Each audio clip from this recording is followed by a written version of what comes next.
नमस्कार विद्यार्थियों, हमने अपने पूर्व व्याख्यान के अंतर्गत भक्ति काल के निर्गुण काव्य धारा पर विचार किया था और कुछ एक बातें हमने सगुण काव्य धारा के बारे में भी करी थी।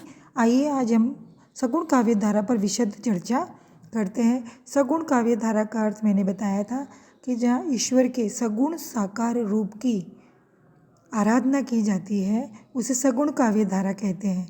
दूसरी बात, यहाँ पर जो हमारे सृष्टि के नियामक जिसको हम बोलते परम ब्रह्म, तो निर्गुण में परमात्मा या परम ब्रह्म शब्द का प्रयोग होता है और सगुण काव्य धारा में हम उसे ईश्वर का नाम देते हैं।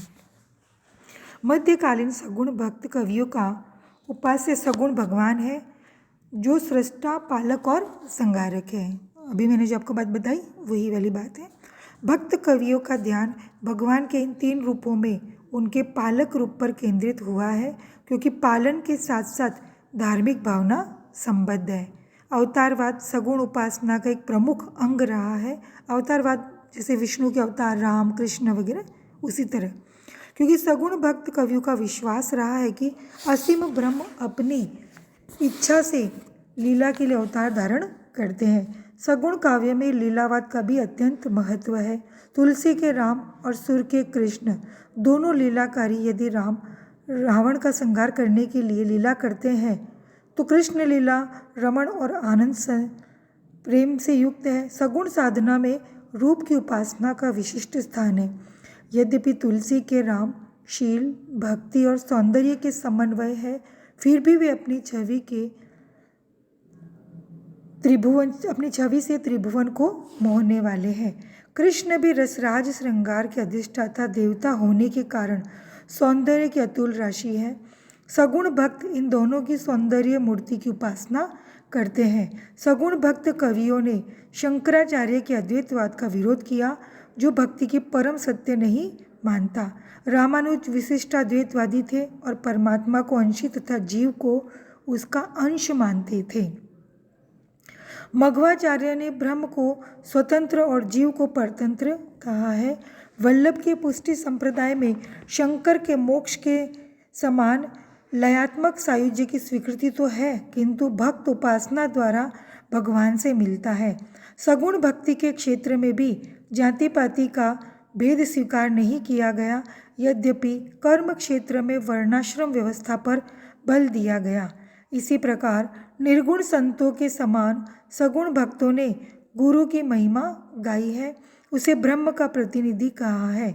जैसा कि ऊपर कहा जा चुका है, ज्ञान, कर्म और भक्ति में इन्होंने भक्ति को ही प्रधान माना है, क्योंकि उनकी दृष्टि में ज्ञान कृपाण की धार के समान है, जबकि भक्ति पर माया का कोई प्रभाव नहीं पड़ता। इन सब ने नवदा भक्ति को महत्व दिया और श्रवण, कीर्तन, पाद सेवा और आत्मनिवेदन आदि को उपासना का अंग बनाकर स्वयं को इष्ट देव के प्रति समर्पित कर दिया। सगुण भक्ति काव्यों की एक विशेषता यह है कि इसमें लोक जीवन का सम्यक चित्रण हुआ है। भारतीय जीवन की सुंदर झांकी प्रस्तुत की गई है। इस प्रकार मध्यकालीन सगुण काव्य में हिंदी साहित्य ने उत्कर्ष के चरम बिंदु को छू लिया है। उसने मनुष्य की समस्त वृत्तियों के प्रसादन की शक्ति है। रामानंद का योगदान दो रूपों में उल्लेखनीय है: हिंदी भाषा को अपनाना और शूद्रों तथा स्त्रियों को भी भक्ति का अधिकारी बताना। रामानंद के शिष्य हुए तुलसी। यद्यपि राम भक्ति धारा में अनेक कवि हुए, किंतु उसका साहित्यिक महत्व अकेले तुलसी के कारण है। उनके काव्य में राम भक्ति साहित्य की सारी प्रवृत्तियों के दर्शन होते हैं। ये प्रवृत्तियाँ इस प्रकार है। राम भक्ति काव्य धारा की जो विशेषता या प्रवृत्तियाँ है उसी पर दृष्टिपात करते हैं। नंबर 1, राम स्वरूप। राम भक्त कवियों को उपास्य देव विष्णु के अवतार राम है और वह परम ब्रह्म स्वरूप है।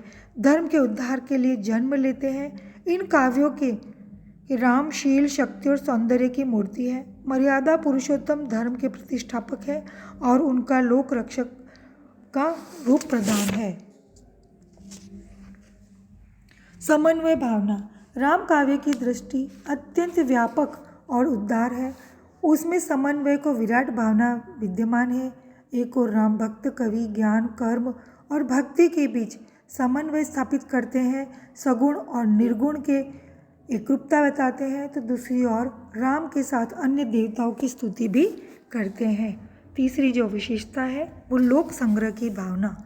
राम काव्य में जीवन की अनेक भूमिकाएं प्रस्तुत की गई है और वहाँ सर्वत्र लोक कल्याण की भावना दृष्टिगत होती है। इन्होंने गृहस्थ जीवन की उपेक्षा नहीं की। आदर्श पात्रों द्वारा जीवन को उदात्त बनाने का प्रयास किया।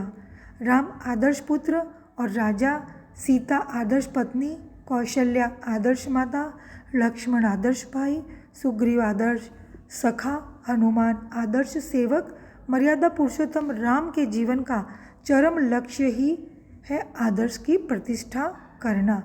नंबर 4, भक्ति का स्वरूप। राम भक्त कवियों ने अपने और राम के बीच सेवक सेव्य भाव को स्वीकार किया है। इनकी दृष्टि में जीवन और ब्रह्म में अंश और अंशी भाव है और भक्त दास्य भाव से भक्ति करता है और ईश्वर को प्राप्त कर सकता है। रस की अगर हम बात करते हैं तो राम कथा अत्यंत व्यापक है। उसमें जीवन के विशिष्ट पक्षों का चित्रण है, अतः उसमें सभी रसों का समावेश है। यद्यपि प्रधानता निर्वेदजन्य शांत रस की है, तुलसी आदि कवियों की रचनाओं में श्रृंगार रस के संयोग और वियोग पक्ष का सम्यक परिपाक नहीं हो पाया। यदि 18वीं सदी की राम भक्ति में माधुर्य भावना के बल पकड़ने पर राम भक्ति के रसिक संप्रदाय में श्रृंगार रस का यथेष्ट परिपाक हुआ, तो तुलसी के काव्य में वीर और रौद्र युद्ध वर्णन के प्रसंगों में हास्य, नारद मोह के प्रसंग में और करुण लक्ष्मण मूर्छा के प्रसंग में मिलता है। आइए हम बात करते हैं काव्य शैली की।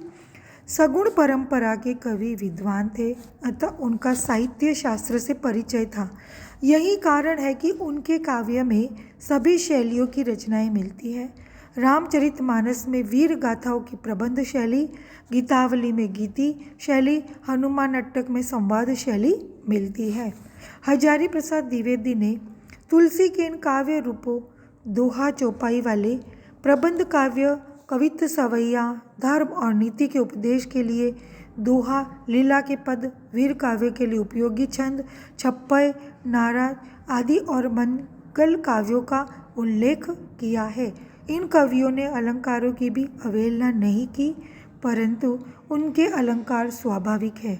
राम काव्य की भाषा प्रधानतः अवधी है, यद्यपि तुलसी ने अपनी कुछ रचनाओं में और रसिक संप्रदाय के कवियों ने ब्रज भाषा का भी प्रयोग किया है। जहाँ तक शब्दावली का प्रश्न है, राम काव्य में खड़ी बोली, बुंदेलखंडी, राजस्थानी, संस्कृत आदि भाषाओं के शब्द भी मिलते हैं। डॉक्टर हरदेव बहारी के शब्दों में अगर हम बात करें तो उसमें न तो वीर गाथाओं की कर्कशता है और न प्रेम काव्य की ग्रामीणता और न ही असंगति और विशृंखलता है। राम काव्य साहित्य सौष्ठव की दृष्टि से तो महान है ही, जन जीवन के हृदय में आशा और उत्साह का संचार करने की दृष्टि से भी महत्वपूर्ण है। पारिवारिक, सांस्कृतिक, सामाजिक सभी दृष्टियों से आदर्श की प्रतिष्ठा और धार्मिक समन्वय की भावना में उनका लोक कल्याणकारी रूप विशेष उल्लेखनीय है। तो विद्यार्थियों, आज हमने भक्ति काल के सगुण काव्य धारा में विशेषताएं देखी और राम काव्य धारा के बारे में हमने बात करी। अगला जो हमारा कल व्याख्यान, जो भी अगला व्याख्यान होगा, हम इसमें कृष्ण काव्य धारा के बारे में बात करेंगे। धन्यवाद विद्यार्थियों।